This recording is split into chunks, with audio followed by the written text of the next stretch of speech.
suis ravi que vous soyez là parce que la transition a été faite. Alors, Émilie Bonnefoy, cofondatrice, présidente et directrice générale d'Open Sésame.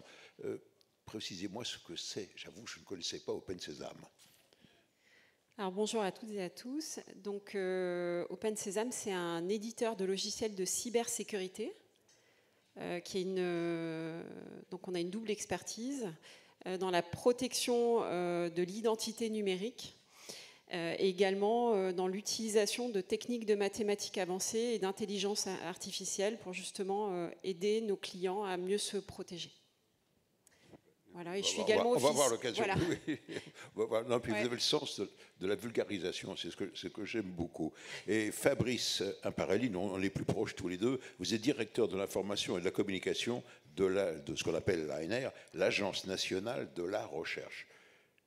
Oui. Vous précisez pour nos amis l'Agence nationale. Oui, bien sûr. Bonjour. C'est pas le CNRS, hein? Non. Bonjour à toutes et à tous. Oui, l'Agence nationale de la recherche, c'est une agence de financement de la recherche. On n'a pas de chercheurs. Voilà, on est juste une sorte de banque de la recherche. On finance notamment certains projets que vous avez de Patrick Michel. Voilà, ça lui permet le contribuable veut savoir où passe son pognon. Ah bah oui, c'est de l'argent public, c'est votre argent, voilà, on le dit, voilà, qui permet de financer en toute transparence des projets de recherche qui sont sélectionnés par des jurys internationaux tous les ans. Voilà, c'est à peu près 2000 projets de recherche qui sont financés dans tous les domaines scientifiques. Voilà, des sciences humaines ou sociales, les mathématiques, la chimie, la biologie, voilà, la chimie. Donc on va parler tous les deux, notamment... Mais on a d'autres missions et on en parlera. Voilà. Et on va parler de la communication scientifique et surtout des faux spécialistes, entre guillemets. Voilà. Alors je vais revenir vers vous, Émilie. Finalement, on ne va pas refaire le monde. Vous avez vu de l'IA. La démonstration de Patrick Michel est évidente. Si vous faites des engins autonomes, des engins de plus en plus... Moi, j'aime pas tellement le terme intelligent, mais capable de prendre et de gérer des décisions dans un environnement de plus en plus complexe, avec de plus en plus de données. Quand vous prenez un satellite qui tourne en permanence autour de la Terre, il fait des photos de la Terre, parce que ça, je l'ai vécu sur des reportages. Il y a des milliers, des dizaines de milliers de photos qui tombent depuis le ciel, on les stocke parce qu'on a des ordinateurs énormes. Et puis après, avant, c'était des hommes devant des photos qui les regardaient, et au bout de 20 minutes, les mecs s'endormaient. Et comment reconnaître un char d'une voiture, d'un homme, d'un renard qui passe, hein, le domaine des militaires, on dit qu'il faut de l'intelligence artificielle pour apprendre à la machine à faire la reconnaissance, etc. On y reviendra. Voilà. Le problème, comment, j'oserais dire, c'est ce que disait Léon Zitrone, Madame Michu, c'est-à-dire Madame Tout-le-Monde, peut-elle maintenant s'y retrouver dans cette avalanche d'informations qu'il y a avec l'IA? Voilà, le vrai problème, il est là. Il faut nous éclairer. Comment s'en prémunir? Comment interpréter? Parce que l'information peut faire deux choses. La première, c'est de l'argent avec, exemple, vous avez Google, où on peut également, avec l'information, c'est une source de pouvoir. Évidemment, c'est pas nouveau. Mais là, Hitler n'avait pas d'ordinateur, mais c'était très efficace. Alors, c'est la question à $100. Ah oui, ouais, c'est la vraie question. En fait. Vous avez 4 heures pour répondre. Non, mais c'est vrai qu'aujourd'hui, toutes les données qu'on partage sur le web au quotidien, alors je vais parler d'un sujet que nous on connaît bien, qui est le sujet de la protection de l'identité numérisée, digitale, que vous tous au quotidien vous êtes amenés à utiliser pour accomplir des gestes de la vie courante. Donc par exemple, consulter votre compte bancaire en ligne, réaliser des opérations, acheter un billet de train, prendre rendez-vous sur le site de Doctolib. Toutes ces actions amènent à diffuser un certain nombre d'informations personnelles sur Internet. Et aujourd'hui, la question de comment je protège mon identité, elle est absolument fondamentale, puisqu'on a vu qu'avec l'IA, bien entendu, il est facile d'usurper cette identité. Pourquoi c'est problématique ? Parce que l'identité est un pilier de la confiance numérique. Et donc, si je ne suis pas certain, lorsque je vais sur mon compte bancaire ou lorsque je vais sur un réseau social, que mon identité va être protégée, eh bien, j'hésite aussi à utiliser les services numériques. Et je vais donner un exemple de compromission. Moi, il y a 2 ans, j'avais fait une démo avec de l'IA. Donc, j'avais utilisé ChatGPT. Alors, c'était plutôt devant un public d'experts pour montrer comment, en quelques instants, un néophyte peut produire une campagne de phishing. Est-ce que tout le monde sait ce que c'est que le phishing? Donc, c'est le vol d'un identifiant et d'un mot de passe. Okay, donc c'est ce qu'on appelle aussi les credentials. C'est ce avec quoi vous allez prouver à une application ou à un système d'information que vous êtes bien la personne que vous prétendez être. Donc, vous allez taper un identifiant lambda, et puis vous allez taper un mot de passe, en général, que vous utilisez pour plusieurs sites à la fois. Enfin non, j'espère que vous ne le faites pas, mais c'est quand même assez fréquent. Il y en a tellement maintenant. Et donc en fait, on avait démontré en utilisant ChatGPT, alors je ne sais plus quelle version c'était à l'époque, qu'on pouvait contourner les barrières morales de l'IA pour produire une campagne permettant d'usurper l'identité d'utilisateur. Et donc aujourd'hui, effectivement, la problématique à la fois de la diffusion massive des données sur Internet, enfin de la multiplication, on va dire, de l'utilisation des applications et la complexité des menaces, notamment grâce à l'utilisation de l'intelligence artificielle, fait qu'on est exposé de façon quasi permanente. Oui.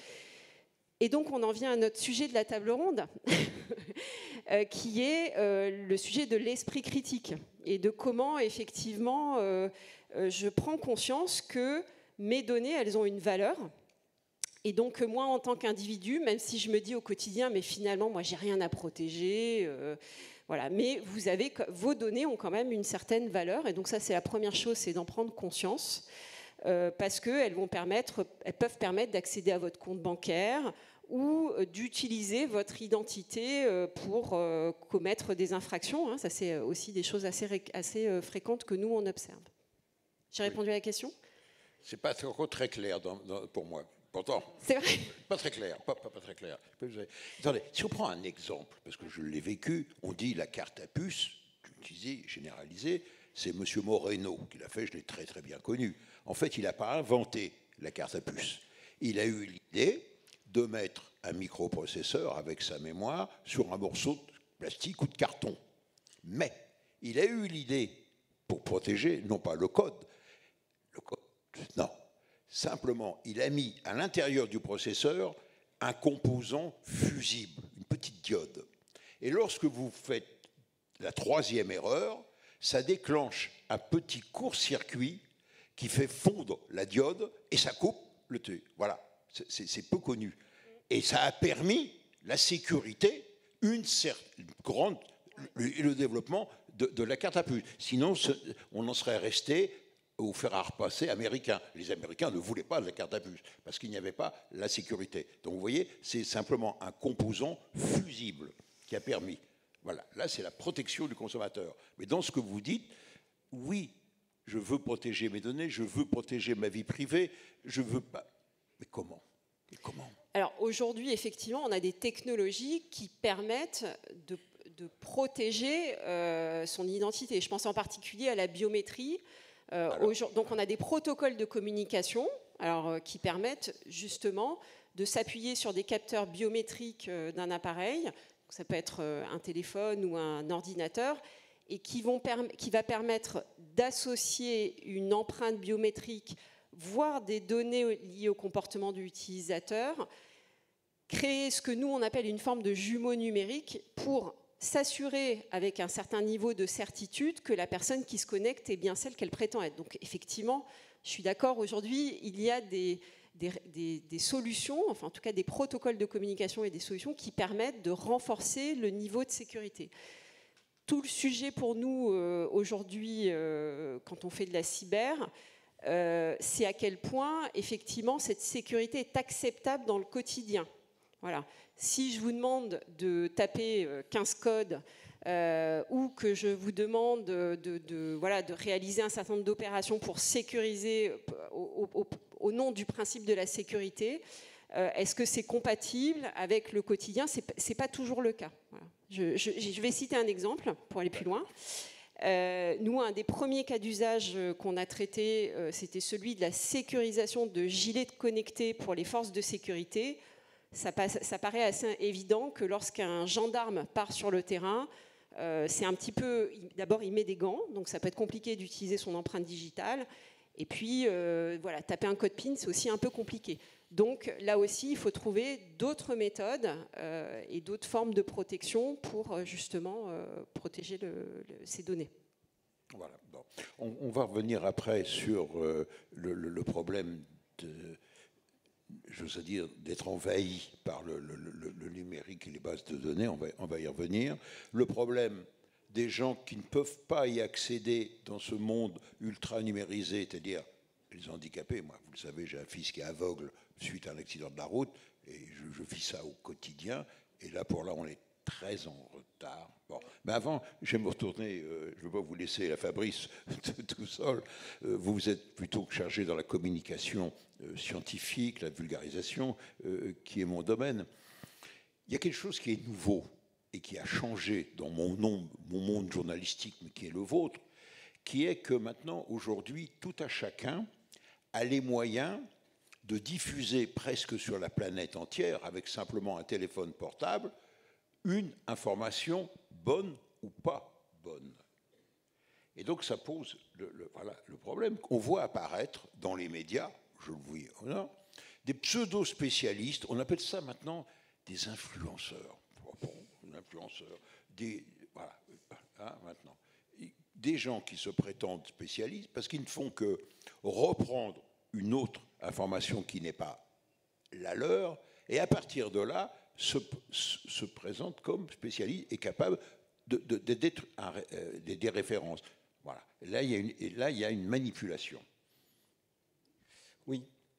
Alors, je veux juste revenir quand même ce que je vois votre enthousiasme. Non, mais vous avez évoqué Hitler qui n'avait pas accès aux technologies du numérique, mais il avait accès à d'autres outils de propagande. Hein. Il y avait l'imprimerie, il y avait l'affichage, voilà. Il y avait aussi d'autres moyens pour diffuser de la propagande, de la fausse information. Il ne faut pas penser que ça vient d'arriver avec le numérique.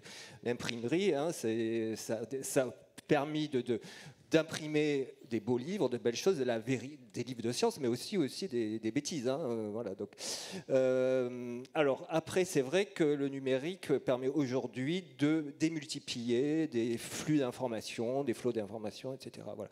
Donc, moi, on l'a déjà dit, ça a été déjà dit par M. Dimitrov, il faut par rapport à tout ça développer l'esprit critique. Je pense que c'est encourager l'esprit critique, c'est-à-dire ne pas prendre pour argent comptant ce que l'on voit, c'est le contraire de la crédulité. Il ne faut pas être crédule par rapport à une information. Voilà. Il ne faut pas croire forcément tout ce qu'on nous dit. Alors c'est bien facile, voilà, c'est facile de dire ça, mais quand votre voisin vous affirme quelque chose et vous dit que les vaccins c'est nul ou que le réchauffement climatique ça n'existe pas, il faut par soi-même aller vérifier les informations. Et le numérique permet justement de vérifier qu'une information, c'est comme la méthode scientifique, c'est ça, on vérifie que ce qu'on nous dit, c'est vrai ou c'est faux. Et c'est vrai que, bon, il y a bien sûr...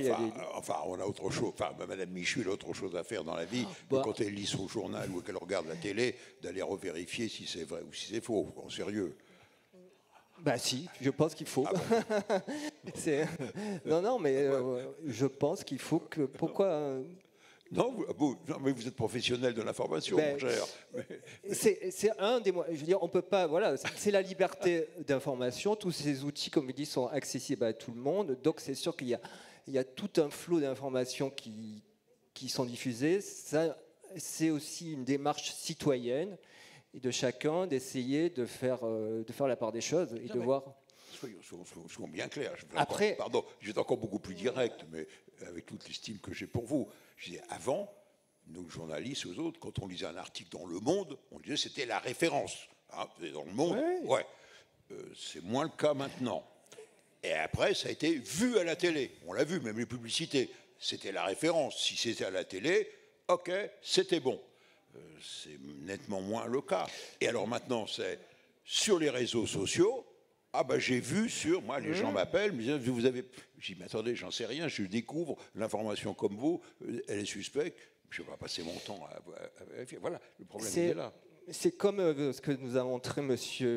Dimitrov avant, ces images, il faut les vérifier. Voilà. Pour moi, il y a... Après, bien sûr, il y a les sources d'information. C'est sûr que quand c'est sur Le Monde, quand c'est sur les journaux télévisés, quand c'est sur des revues comme Science et Avenir, comme La Recherche... Voilà, on peut faire confiance. Non, je dis ça parce que j'ai travaillé à Sciences et Avenir. Voilà, quand c'est Michel Chevalet qui le dit, on peut faire confiance. J'essaye de ne pas dire de sonnerie, ça s'est dit. Mais je me suis fait piéger. Voilà, hélas, à deux Alors reprises. c'est pour ça que nous, à l'Agence nationale de la recherche, aussi, on encourage des scientifiques comme Patrick Michel à venir s'exprimer devant le grand public. Voilà, c'est notre mission d'encourager le dialogue entre les chercheurs, les citoyens, pour expliquer comment vérifier une information, qu'est-ce que c'est un fait scientifique, comment c'est vérifié, comment de faire la différence entre science, opinion et croyance. C'est pas du tout la même chose. Un fait scientifique est avéré et vérifié. Une croyance, une opinion, c'est pas du tout vérifié, c'est ce qu'on entend, c'est des rumeurs, voilà. Et ça, c'est l'esprit critique, c'est le thème. Et ça, c'est important, c'est de le soutenir, d'encourager les chercheurs, les médiateurs, de former des médiateurs scientifiques, des bons journalistes scientifiques, de sensibiliser les acteurs publics, les hommes politiques à l'importance de la science, du fait scientifique, de la bonne information, et c'est ce qu'on essaie de soutenir à l'Agence nationale de la recherche. Non, mais vous soulevez le problème. On ne va pas faire du corporatif et vous emmerder avec ça. Dominique Leglu dirigeait la revue Sciences et Avenir, et c'est de quoi elle parle, et puis très bonne journaliste. Mais attendez, faut être sérieux. Nous, on ne va pas passer notre temps, on passera plus de temps à vérifier des informations qu'à faire notre travail. C'est le cas. Mais le problème, c'est que maintenant, tout à chacun peut s'exprimer et devient référentiel. Je prends un dernier exemple que j'ai vécu il y a quelques jours. Mise en route, présentation à la presse dite spécialisée, on va y revenir, du nouveau TGV qui n'a rien de fondamentalement nouveau, c'est toujours un TGV, profiter de la technique, avec un nouveau design à l'intérieur, bien, d'accord, j'ai assez critique là-dessus, mais il y avait un bureau quand on arrive, le desk invité, le badge, desk presse d'habitude, et là j'ai vu apparaître à la SNCF, même c'est pas une petite entreprise, youtubeur, boum, influenceurs, où les mecs venaient se faire checker et badger.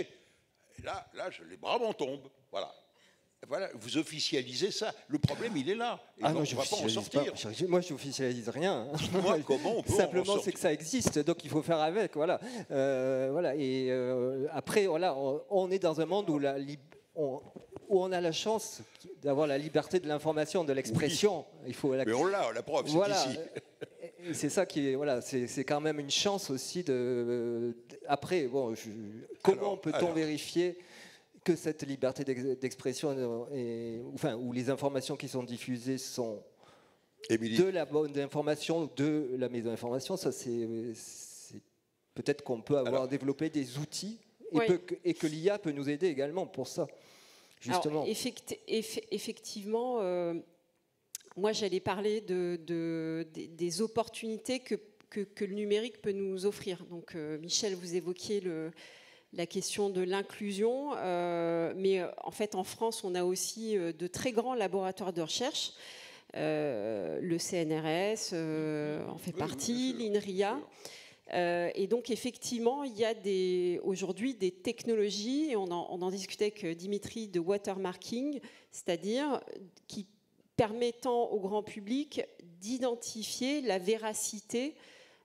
d'une image ou d'une information. Il y a aussi tout un tas d'initiatives citoyennes qui ont émergé autour de justement la vérification d'informations.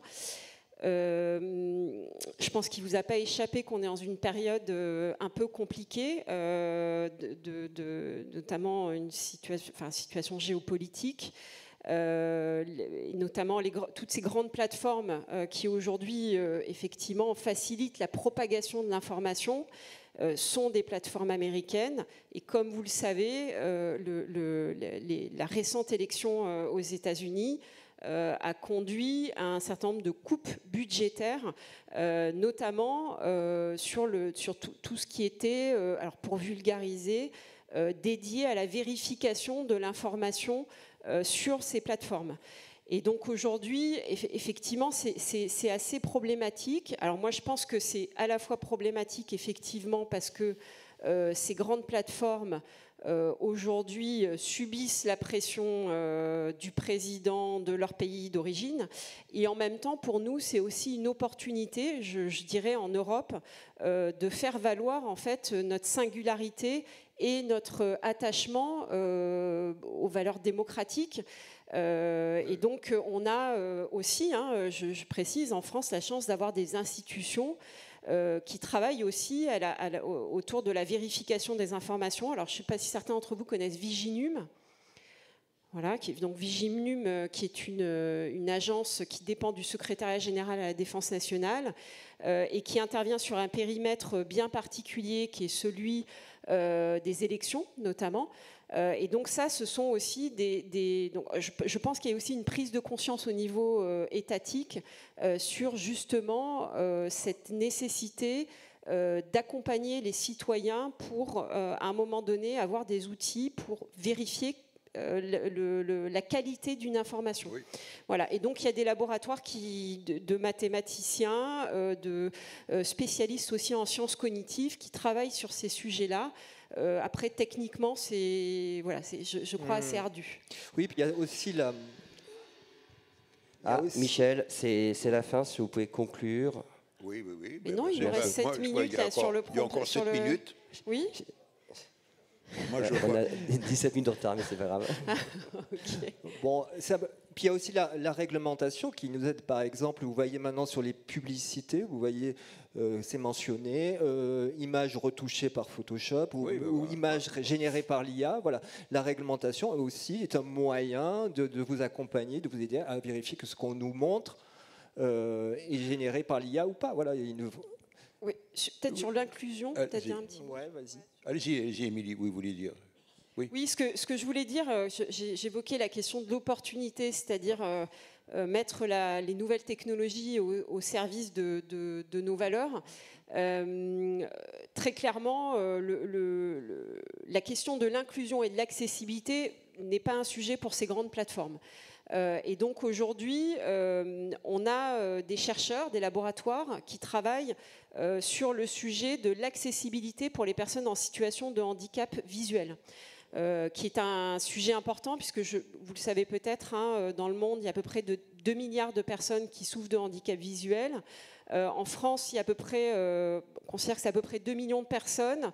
Et effectivement, le vieillissement de la population accélère le mouvement. Pour autant, moins de 3% des sites, donc on évoquait tout à l'heure la SNCF, Doctolib, votre banque, etc., sont accessibles.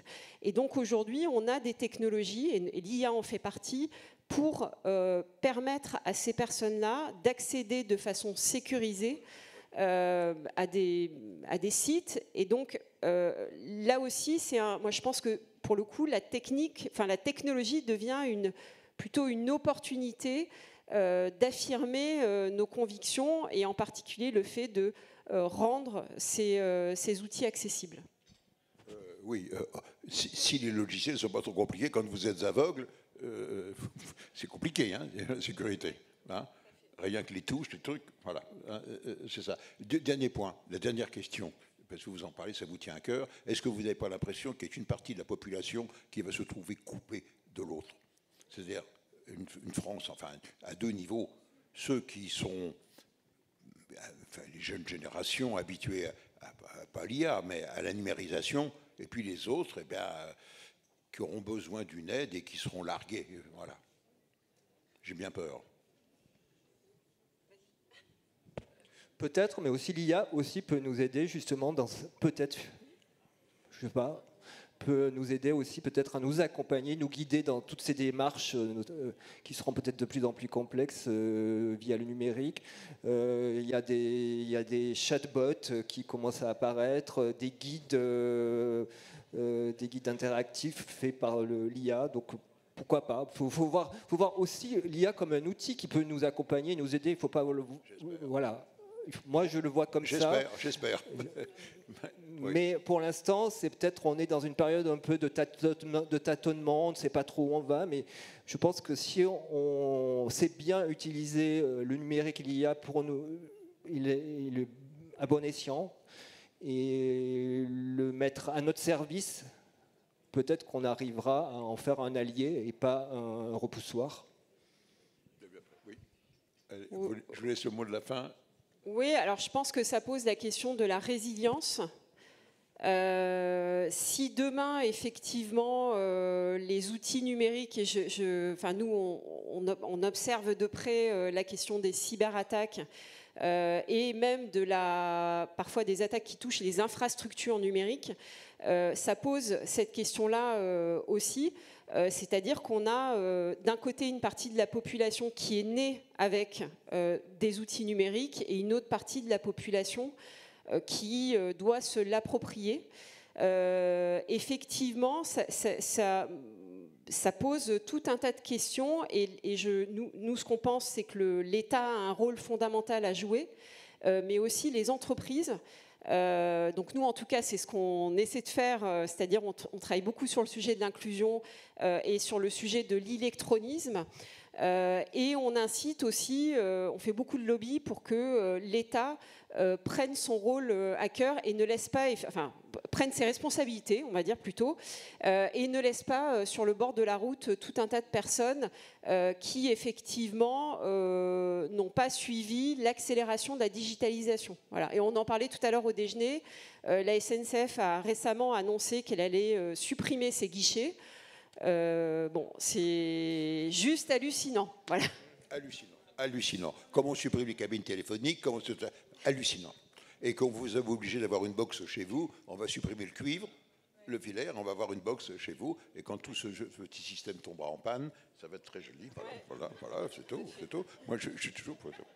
Je vais rendre l'antenne, comme l'on dit. Je vais vous faire cadeau d'1 minute et 36 secondes. Non, c'est pas moi qui avais débordé pas un cadeau, au début. c'est que Ce n'est pas moi qui avais débordé au début. Non, les chronomètres n'indiquent pas quand c'est en retard, mais c'est pas grave. Voilà. Merci Michel. Eh bien, vous remercie. Merci.